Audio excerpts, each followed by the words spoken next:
तो आज का मुख्य एक ताज़ा खबर ये है।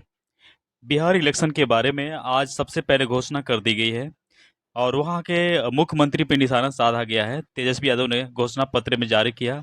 उसने कहा कि अब तक जो 20 वर्षों में कार्य नहीं हुआ है, उस काम को हम पूरा करेंगे। साथ में उन्होंने ये दिलासा भी दिलाया कि अगर हमारी सरकार बनती है तो वो सारी योजना पे काम होगी जो बिहार के छात्रों के लिए और बिहार के नौजवानों के लिए भविष्य तय करेगा। उन्होंने साथ में ये भी बात को दोहराया है कि अगर बिहार में सरकार बनती है तो इसके अलावा और भी हम कार्य करेंगे जो कि बुजुर्गों के लिए, महिलाओं के लिए और सामाजिक एकता को बनाने के लिए जो भी कार्य होंगे वो सभी कार्यों को कंप्लीट करना होगा। इसके अलावा बात कर लेते हैं।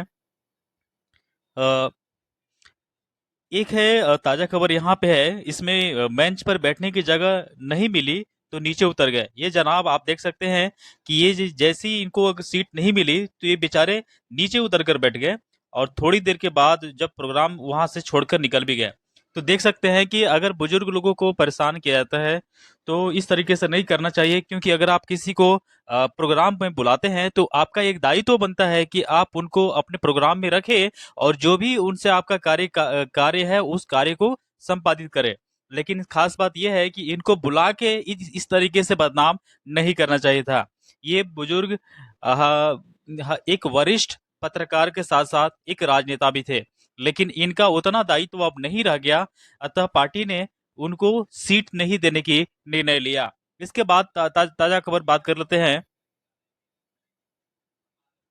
दिल्ली के सरकारी स्कूलों में पढ़ने वाले स्टूडेंट के लिए गुड न्यूज है। सीएम रेखा गुप्ता ने कर दिया बड़ा ऐलान। सीएम रेखा, आपको बताते चले कि सीएम रेखा गुप्ता ने इस बात को ऐलान किया है कि जितने भी सरकारी स्कूलों में पढ़ने वाले बच्चे होंगे सभी को स्टाइपेंड, सबको इंसेंटिव पैसा और सबको कपड़े लत्ते सब चीज मिलेंगे। साथ में उनको पुस्तक वगैरह भी फ्री में प्रोवाइड कराई जाएगी। ये तो पहले से नियम था, लेकिन उन्होंने साथ में इस बात को भी जोड़ा है कि अगर छात्र जो पढ़ने वाले छात्र हैं उनके लिए विशेष तौर पे और भी स्कीम चलाई जा रही है जो वो लाभान्वित हो सकते हैं। इसके अलावा इसमें एक और चीज को बात जोड़ दिया गया है कि जो छात्र विदेश में पढ़ाई करना चाहता है वो भी विदेश में जाकर पढ़ सकता है। उनकी सारी खर्चे दिल्ली सरकार उठाएगी। ये रेखा गुप्ता का एक बहुत बड़ा योगदान माना जा रहा है और छात्रों में काफी उत्साही देखने को मिल रहे हैं। इसके बाद हम बात कर लेते हैं मुख्य ताजा खबर की। योगी कैबिनेट की अहम बैठक में कई प्रस्ताव हो गए हैं पास। 11 बजे के लोक भवन में योगी आदित्यनाथ ने इस बात को बढ़ावा दिया कि उत्तर प्रदेश में जितने भी विकास कार्य हैं उनको सिलसिले से बढ़ाया जाए ताकि आने वाला दिन में और भी इसको मजबूत किया जा सके।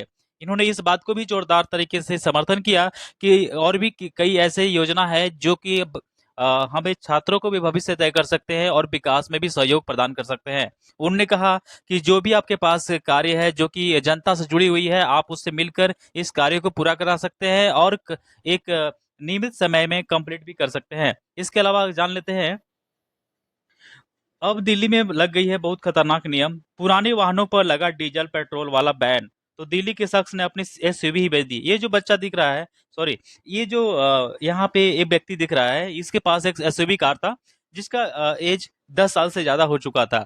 इन्होंने ये निश्चय किया कि इसको बेचना ही काफी जरूरी है, तो इन्होंने 2.5 लाख में इस कार को बेच दिया। जो कि आप समझ सकते हैं कि रेखा गुप्ता के द्वारा हाल ही के दिनों में पेट्रोल और डीजल जो कि 10 साल से ज्यादा पुरानी वाहनों है उस पे प्रतिबंध लगाया गया है। लेकिन ये प्रतिबंध कितना कारगर हो सकता है इसके बारे में उतना कहना सही नहीं होगा। लेकिन ये जो बंदा दिख रहा है आपके पास, इसने एसयूवी कार अपना बेच दिया है और बताया जा रहा है कि ये व्यक्ति इस बात को तंग आके बेचा है कि इसके 11 साल हो चुका था और इन्हें 2.5 लाख में बेचा है। सोचिए कितनी ज्यादा कम रुपए में इसने बेचा है, जो कि बहुत ज्यादा एक निराशाजनक रहा है। इसके बाद बात कर लेते हैं आज की ताजा खबर में कि इसमें है कि क्या अब जम्मू कश्मीर को मिल जाएगा पूर्ण राज्य का दर्जा। देखिए आपको बताते चले कि सीजेआई के पास कई राजनेताओं ने भेंट की है, मुलाकात की है और उनका मानना है कि अब जम्मू कश्मीर में पूरी तरीके से नक्सलवादी खत्म हो चुका है। अतः वहां पे एक तरीके से पूर्ण राज्य का दर्जा मिल जाना चाहिए, जिससे कि सरकार के अधीन जितने भी पुलिस विभाग हैं, जितने भी राजस्व विभाग है वो एक तरीके से स्वतंत्र होकर कार्य कर सके। उन्होंने ये भी माना कि अब केंद्र का इसमें दखल नहीं देना चाहिए, क्योंकि पहले जैसा माहौल अब यहाँ पे नहीं रहा है। लेकिन सरकार ये कह रही है कि जिस तरीके से पहलगाम में हमला हुआ है वो एक डरावना स्थिति पैदा कर दिया है, लोगों के बीच में डर के पैदा हो चुकी है। इसी तरीके से केंद्र सरकार ने कहा कि अभी कुछ और दिन तक अभी इसी तरीके से केंद्र शासित प्रदेश रहेगा। जैसी माहौल अशांति की तरफ बढ़ती है, हम इसको पुनर्व्यवस्थापन करके पूरी तरीके से फिर से राज्य का दर्जा प्रदान करेंगे। तो आगे ताजा खबर देख लेते हैं। इसके बाद बता दें कि आईआरसीटी ने एक लॉन्च किया है, जरा उसके बारे में सुनिए जरा क्या है। आईआरसीटी ने 25 जुलाई से शुरू हो रही है रामायण यात्रा, जिसमें कि भगवान राम से जुड़े स्थलों को देखने का मिलेगा सुनहरा मौका। इसी तरीके से देख सकते हैं कि जहां जहां प्रभु राम ने एक जगह से दूसरी जगह पे गए हैं, उनका पूरी तरीके से भ्रमण यात्रा कराने के लिए दिल्ली सरकार साथ में और भी राज्य ने सहयोग करके रेलवे के माध्यम से अपने यात्रीगण को एक जगह से दूसरी जगह भेजने का कार्य कर रहे हैं। जो राम जी का जितना भी तीर्थ स्थल है, जो भी प्रतिष्ठित मंदिर है, वहां पे ये यात्रा सुगम करवाएगी। तो ये आईआरसीटी के द्वारा नई अपडेट निकाली गई है। उसके बाद ताजा खबर देख लेते हैं। उसके बाद है यहाँ पे कुछ राजनेताओं को और कुछ पॉलिटिकल एनालिसिस को मानना है कि यादव कहीं से की भी कमजोर नहीं है। इसमें उनका कहना है कि ये अखिलेश यादव ने कुछ षड्यंत्र रच के ब्राह्मण पक्ष और यादव पक्ष दोनों के साथ मिलकर एक बहुत बड़ा षड्यंत्र रचा है, जो ये दिखाने का कार्य किया है कि किस तरीके से ब्राह्मण और यादव में एक तरीके से जाति का बंटवारा हो जाए। और उनका ये भी मानना है कि सरकार को चाहिए कि दोनों पक्षों से अच्छे से रिसर्च करके पता करे कि कहीं इसमें राजनेताओं का तो हाथ नहीं है। उन्होंने ये भी माना कि आज की जो कथावाचक कंट्रोवर्सी है उसमें अखिलेश यादव का पूर्ण हाथ है।